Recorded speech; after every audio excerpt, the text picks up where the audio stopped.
Okay, so all the panels are installed, and next step is to do the crown molding. We have one corner block in this corner. We're going to set the other corner block up here and put the crown molding in the center and on the sides.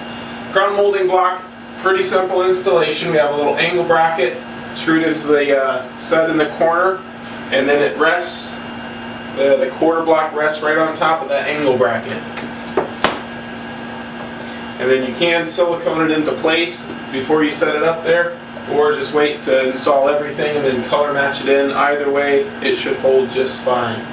So we'll go ahead and take our measurement and go out and cut the other crown molding after we install our brackets here. So we cut the crown molding to size.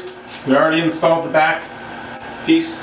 Go ahead and install the side piece. We're just going to put a little bit of silicone up right in the corner, just so it has something to stick to once it's up there. It doesn't take much. And remember, we're just going to slip the crown molding right over top the brackets.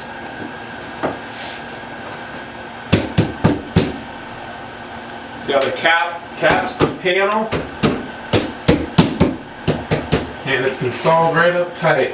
Then at the end, we'll color match in between the Onyx crown molding and the Onyx panel, and then we'll use painter's caulk, a very small bead, right where it meets the ceiling.